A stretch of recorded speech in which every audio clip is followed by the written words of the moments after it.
자, 이번 시간에는 글로브 밸브 조작기 관련된 부분들을 좀 설명을 드릴 수 있도록 하도록 하겠습니다.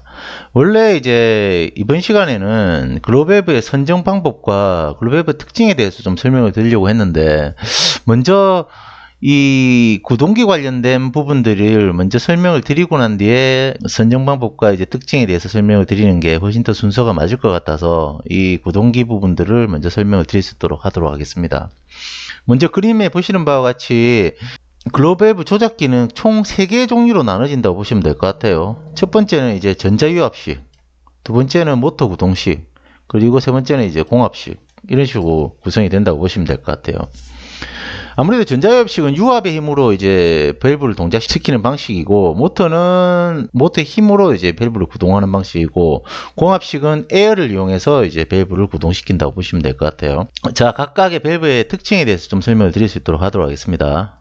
자, 보시는 바와 같이 전자유압식은 이런 내부 구조는 이런 형태로 구성이 되어 있다고 보시면 될 것 같아요. 이런 실린더가 있고, A에 보면 실린더가 있고, 내부에는 이제 스프링이 이제 구현이 되어 있습니다. 이렇게 스프링이 구현이 되어 있습니다. 그렇기 때문에 이 오일 펌프를 돌리면서 이 피스톤 자체가 실린더가 내려오면서 이 밸브와 이렇게 위아래로 이제 동작을 하면서 밸브가 열리고 닫히고 하는 형태라 보시면 될 것 같아요. 지금 이 부분들이 스템이라 그러는데, 이 스템이 실제 보시면 밸브는 이런 식으로 체결이 되겠죠. 요렇게 체결이 되겠죠. 그러면은 이제 이 펌프, 오일 펌프가 구동이 되면 이 실린더 자체가 이렇게 내려오면서 이 밸브가 이렇게 열리면서 유체가 이런 식으로 통과가 된다고 보시면 될 것 같아요. 유체가. 자, 그렇기 때문에 이런 형태의 이제 이 밸브들은 아무래도 지금 전기식 밸브들 중에서는 구동이나 그리고 이제 힘이나 이런 것들이 현재 나오는 전기식 전자유압식이 가장 이상적인 밸브라고 보시면 될 것 같습니다. 그리고 여기서 이제 스프링 리턴 기능이라고 제가 적어 놓은 게 있는데, 이 스프링 리턴은 이 스프링을 이용해서 예를 들어서 여기 전기 신호로 4S11이나 0S10V로 밸브를 이제 퍼센테이지로 이제 조작을 한다 그러면, 예를 들어서 이 신호가 끊긴 상황에서는 이 스프링의 힘으로 밸브가 자동적으로 노멀 클로즈가 되든 노멀 오픈이 되든 이런 형태로 구현이 된다고 보시면 될 것 같아요. 100%가 열리거나 100% 닫히거나. 그러니까 스프링의 힘을 이용해서 이제 밸브가 전기 신호가 끊겼을 때 노멀 오픈이 되든 노멀 클로즈가 되든 전체가 100% 열리든 전체가 100% 닫히든 형태를 이제 우리가 스프링 리턴 방식이라고 보시면 될 것 같습니다. 그런 스프링 리턴 방식에 대한 부분들의 구현이 좀 유리하다고 보시면 될 것 같아요. 자, 두 번째는 이제 모터 구동 방식입니다. 이 모터 구동 방식은 특별한 건 없습니다. 그냥 내부적 모터를 이용해서 이제 밸브를 온오프 한다고 보시면 될 것 같아요. 여기 적혀 있는 것처럼 기계적 힘을 전달하기 위해서 톱니로 구성되어 있기 때문에 기계적 마찰 부분들이 생길 수 있는 요소들이 많아서 이 마모가 좀 발생될 수 있는 부분들이 좀 있을 수 있습니다. 마모가 발생이 되면 약간 스템 규격이 좀 달라질 수 있기 때문에 축이 좀 비뚤어지거나 고장될 확률이 조금 많다고 보시면 될 것 같아요. 하지만 지금 사용되고 있는 거의 대부분의 이제 글로브 밸브 구동식 자체가 이런 모터 구동 방식이라고 보시면 될 것 같습니다. 자, 이렇게 간단히 설명을 드리고, 세 번째 방식은 이제 공압식입니다. 간단히 말씀드리면 에어를 이용해서 이제 밸브를 제어한다고 보시면 될 것 같아요. 그러면 에어를 제어하기 위해서는 기본적으로 필요한 것들이 있습니다. 먼저 요 포지셔너, 이게 이제 포지셔너라고 하거든요. 포지셔너가 필요하고, 그리고 공기 압력을, 일정한 압력을 공급하기 위해서 이제 압력 레귤레이터가 들어갑니다. 보통 이 공압식에 들어가는 압력계 레인지 범위는 한 2에서 4바 정도 그 사이로 이렇게 에어를 공급한다고 보시면 될 것 같아요. 요 두 개가 필수적으로 들어가고, 그리고 이 뒷편에 이제 다이아프램, 그러니까 다이아프램 이제 이 공기를 주입해주는 이런 큰 통이 들어간다고 보시면 될 것 같습니다. 그 힘에 따라서, 밸브 사이즈와 이제 힘에 따라서 이 원통의 크기가, 이 통, 다이아프램의 크기가 이제 달라진다고 보시면 될 것 같습니다. 특징으로는 이 공압식 자체는 반응 속도가 엄청나게 빠릅니다. 빠르고 내구성도 엄청나게 뛰어나요. 대신 가격은 좀 비싸겠죠. 그리고 에어가 무조건 들어가야 되는 그런 형태로 구성이 돼야 된다고 보시면 될 것 같습니다. 자, 밑에를 이제 도면을 보고 잠시 좀 설명을 드리도록 할게요.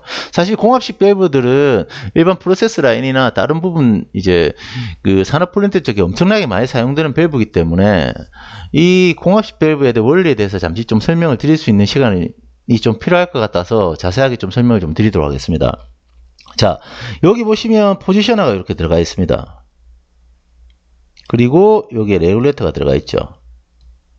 자, 에어 배관의 구성, 여기 보시면 락밸브가 들어가 있는데, 이게 락밸브라 그러는데, 이 락밸브를 일단은, 락밸브에 대해서는 조금 이따 설명을 좀 드리도록 할게요. 락밸브에 대해서는.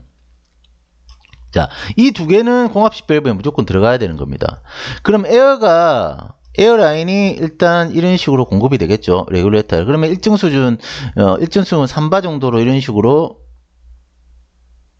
보시면 이제 포지셔너에도 공급이 된다고 보시면 될 것 같아요.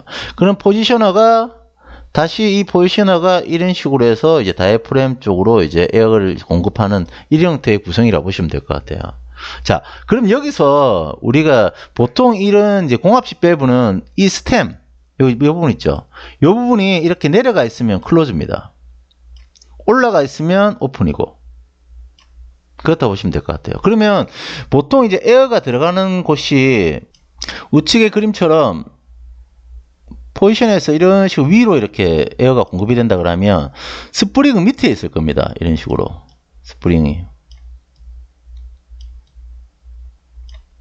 이런 식으로 밑에 있을 겁니다. 그랬을 때 우리가 보통 밑으로 내려가면 이제 클로즈라고 제가 말씀드렸죠. 공합식 밸브는 일반적으로. 그러면은 이게 전기적 신호나 에어가 끊겼을 때, 에어가 끊겨버렸을 때는 스프링의 힘으로 이 스템이 위로 올라가겠죠.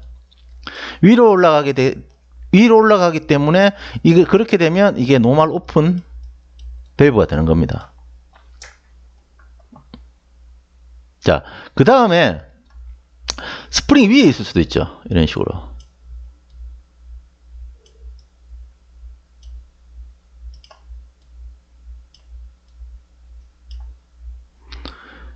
그 스프링이 위에 있고 에어 튜빙 자체가 말씀드린 것처럼 포지셔너를 통과해서 이렇게 밑에 들어간다 그러면 말씀드린 스프링이 밑으로 자체적으로 에어가 차단됐을 때 이 부분들 이 스템 자체가 내려오겠죠. 그러면 이제 노멀 클로즈가 된다고 보시면 될 것 같아요.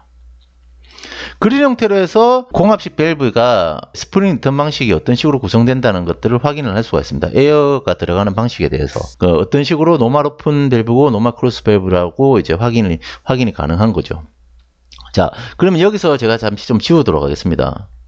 지우고 그 다음에 설명을 드릴 건 이 락밸브에 대해서 좀 설명을 드릴게요. 락밸브. 요 락밸브. 여기서 그림을 보시면 요거죠.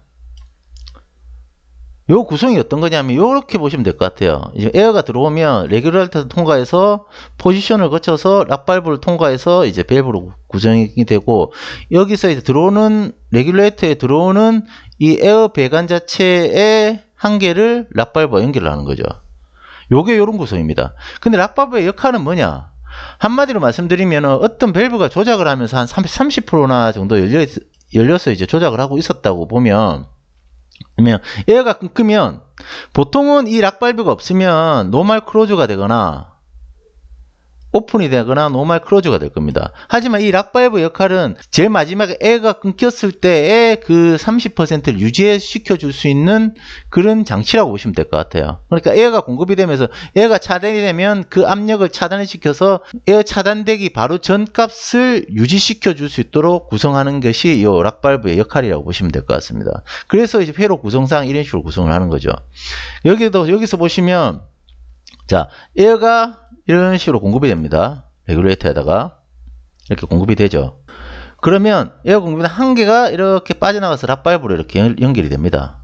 락밸브로 연결이 되죠. 그리고 요거는 레귤레이터를 거쳐서 이제 포지션으로 들어가고 그 포지션에서 빠져나온 것이 락밸브를 통해서 들어가서 락밸브에서 이 다이프램 밸브 원통으로 이제 공급이 된다는 형태가 구성이 되는 거죠. 말씀드린 것처럼 이 락발브 자체를 얇게 써도 되고 안 써도 됩니다. 만약에 안 쓴다 그러면 말씀드린 것처럼 노멀 오픈이 되거나 노멀 클로즈에 스프링이 있던 방식을 구현이 되는 거고요. 락발브를 쓰게 되면 기존에 이제 전기 신호가 차단됐을 때 그 퍼센테이지를 유지할 수 있는 구성이 된다는 것이죠. 이게 이제 공합식 밸브의 원리라고 보시면 될 것 같습니다. 한참 많이 사용되는 밸브이기 때문에 원리를 아시면 훨씬 더 공합식이 이런 식으로 구성이 된다는 것들에 대한 부분들을 알 수 있을 겁니다. 그리고 이 포지셔너는 우리가 여기에다가 이제 4S10mm 아날로그 신호를 줘서 이제 밸브의 궤도치를 조정할 수 있도록 구성이 되는 구성품이라고 보시면 될 것 같습니다. 예. 기본적으로 요 두 가지는 무조건 들어가야 된다고 보시면 될 것 같아요. 공합식 밸브에는. 이게 이제 전체적으로 우리가 구동기에 관련된 부분들을 설명을 드린 겁니다.